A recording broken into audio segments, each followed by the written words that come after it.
the actor's not delivering. You're at the mercy. You're at the they control it. Yeah. Deb, my wife, designed an opera, but she remained friendly with the I've forgotten her name with the lead singer. She had hysterical stories about opera.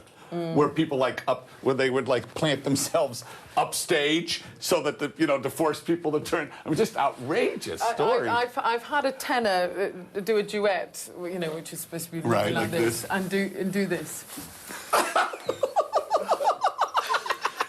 You have by the shoulder, repositioning me.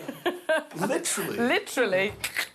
Yeah, she told me hysterical stories about it doesn't happen so much anymore. And actually, there's, even in the last 10 years, there's been an influx of theatre directors coming and approaching opera, and all the better for it. All the better for it, because so much more is expected of us now. So the acting part is respected as much as the voice. Yeah. Because that's what I hate, the fact is that it's not just the voice. If you don't do the whole complete package.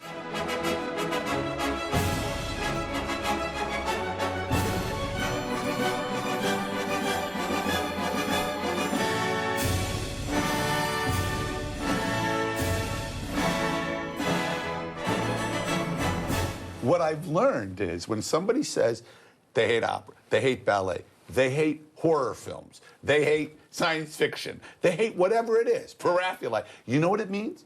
It means they've never seen a really good one. Exactly. Because when you see a really good opera, it's overwhelming, you know? Yeah. It's overwhelming. She probably spent more time talking to us than she did in my opera. Okay, we're going. We're hitting the road. Let's go. Escape while we can. Where are we? Yes. Bye, Amadou. See you Tuesday. Do come. I didn't know you were coming, but now it changes everything. Yeah. Here's the thing with this Damnation of Faust. Literally, it was done. He wrote it. He had written 8 concert pieces, and then one day he says, "Let's string them all together and see if we got an opera here." And he couldn't get rid of. So he's got the Faust story going on, but literally it's constant. And I read this. I mean, they asked me to do it because it's never been successful, and so it said you need imagination. So I spent a year. It's very flattering they ask you to do it because opera is a closed shop. They rarely. They've been trying to get me to do opera for 25 years. I mean, LA operas, but it was just because Quixote had collapsed again, the whole thing, and I just. But it turned out well.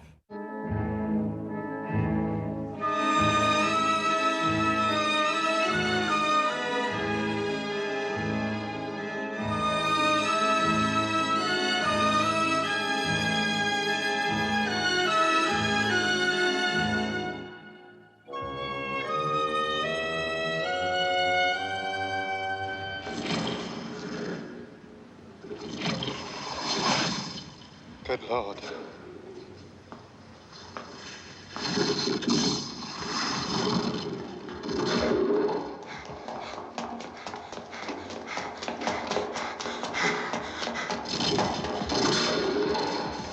They've turned Piccadilly Circus. What the fuck is going on?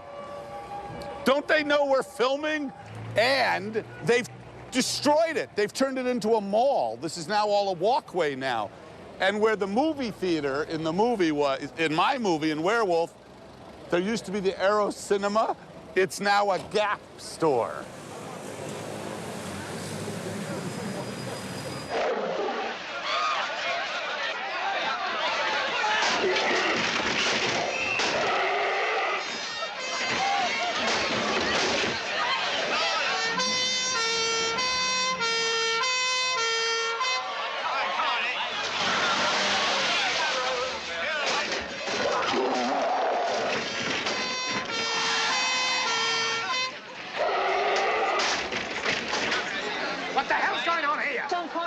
Sir.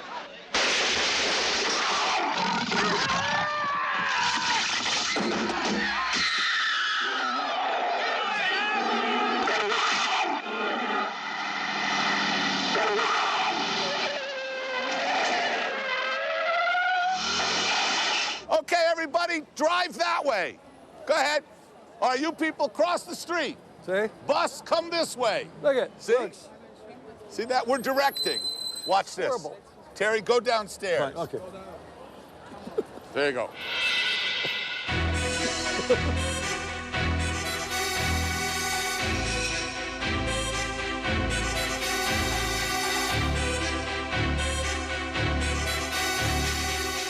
too many people on this station.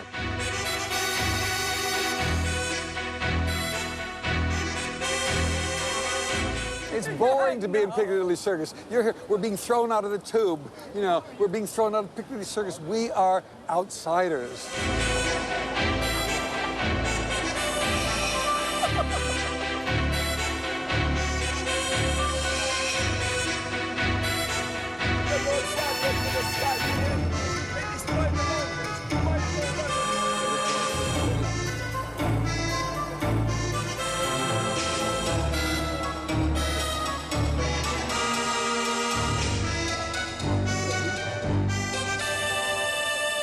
Look, Bill Bailey. Whoa. Sold out. Oh, theater. I've never been here. Ooh, and there's a guy, is Bill there? Look at this.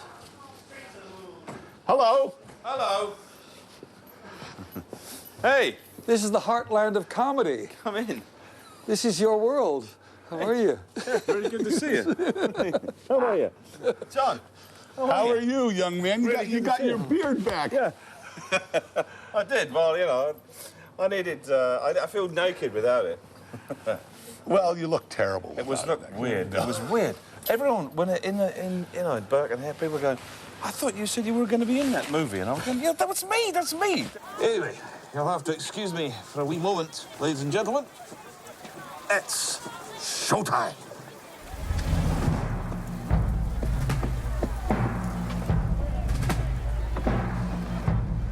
They don't see me without a beard. That's not true. Oh, no, it's true. Yeah. Really? Yeah. Do you know, I couldn't figure out. The picture made no money. That's what happened. They went to see Bill yeah. Bailey. With his beard. They go, where They the fuck thought, is he's Bill not in Bailey? it. He's not in it. We're out of here. There you go. Yeah. They took us into the tube at Piccadilly Circus, but because it was mobbed, the tube lady Health and safety. said, "Get out!" because of crowd control. Right. So then we walked here. Yeah. Yeah. That's what happens in London quite a bit. London's so paranoid about things happening now. They just don't tell people. There was my office in Hammersmith. I looked out the window and there was no cars, which is very unusual in London. London's choked with traffic the whole time. There was a sort of police cordon outside the office, and we were standing around outside, and there was no traffic. There was yellow tape everywhere, and the police cop came up to me and he said, "Okay," he said, "could you just gently move back?" And then the radio, and he went, "Go, go, go, go!" And we went, "Oh, shit!" And we all ran back inside. And then there was a robot bomb disposal thing and a dog and everything. There was an explosion, the whole thing, the whole 9 yards. None of it made the news. It was like don't panic, London. You know, what with the Jubilee? What was it? Just This afternoon? This was a few months ago. Oh. But the thing is that it's just some guy's briefcase that he just forgotten. You know, and he just incinerated it. You know. But I mean, that's what the thing is. Like, you know, it's the Queen's Jubilee. There's the Olympics. There's this paranoia. No, I've just been in China, and this is a true story. And we went to a restaurant in southern China in Guangdong province. We walked in, and then. You know, like in Chinese restaurants, there's always tanks of lobsters and crabs and prawns and all this.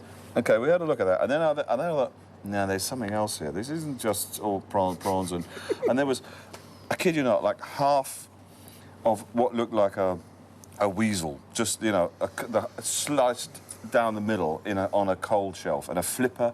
And some kind of weird fin. And then I looked down and there was a gigantic salamander. Like, these things are just incredibly rare. That was sitting in there. And the guy goes, yeah, £1,000, you can have that, you eat it. And then, this is the thing which really sort of shocked us, an owl. A giant owl that you could eat. And I mean, who'd want to eat an owl? I mean, why would you want to eat an owl? But how can we compete with these people? I don't understand. With that kind of mindset? Yeah. We don't have a chance against that. No, they do. We're so wussy. Everything. We're so wussy. And So what happened? So what'd you do? So What'd you eat? we couldn't leave it there. And then I just showed them a picture of me with our birds, and they were like, "Oh right, okay." And then I don't know what the translation was, but they basically let us. We bought the owl off them, and they were, "Oh, they want to take it away. Oh, they don't want to eat it here." Yeah. They just wanted to go. It's told to go. So they wrapped it up in tape, taped it up in sticky tape, and then just stuck it in a box and handed it to us, and we drove off with it. I was just offered a Chinese movie to make in Shanghai by the Chinese. Now you're talking It's for the Chinese why market. Why are you waiting? Because their deal was very snarky. They wanted to, they offered me a certain amount of money, and we said, okay, well, the money's got to be in escrow before I get on the plane, and back end, and they went, what? And we said, well, you know, you're not paying me, so you know, I would like some back end. And they're actually, it's not finished. I might end up doing it, but their whole response was kind of like, but it's an honor that we're asking you to do this, and you're insulting us. It was weird. It's a sanctuary for dwarves in China, where all the dwarves in China are sent to this place, and they all live there. This is a true story, and they put on a show twice a day. How many dwarfs are in this? There's like 50 dwarves. You got to see it. It's a site. Where is it? Kunming in Yunnan province. That's worth going. You got to go. It's not as good as the ones. Weren't they in Thailand that were there's a group of dwarfs were fighting lions and tigers? Oh yeah. That was a few years ago. Yeah. What? That's all it's true wrong. as well. It's really wrong, but kind of right. Yeah. Come on, let's be. Yeah. You kind of have to. No, this is wrong, but it's kind of fun as well. I shouldn't be laughing, but I am. Yeah. So I met the king of the dwarves. There was a king? There was a king, yeah. The king of the In a dwarves. show, there was a king. Yeah. I don't know. Maybe he is. Was it like Elvis or? Yeah, he was. He had a big gold cape. He had a James Brown kind of cape on, and he said, "I'm king of the dwarves." And I shook his hand, and But it was Chinese. He was in Chinese, but he spoke a bit of English. Oh, the king of the dwarf. And I had to. And then I thought, I had to kind of check myself. I'm shaking hands with the king of the dwarves. This feels wrong. See you guys. Thank you, Bill. See ya. It's good to see you, John. See ya.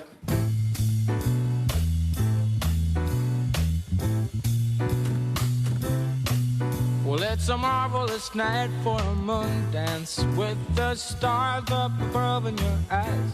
A fantabulous night to make romance neath the cover of October skies. You know, the leaves on the trees are falling to the sound of the breezes that blow.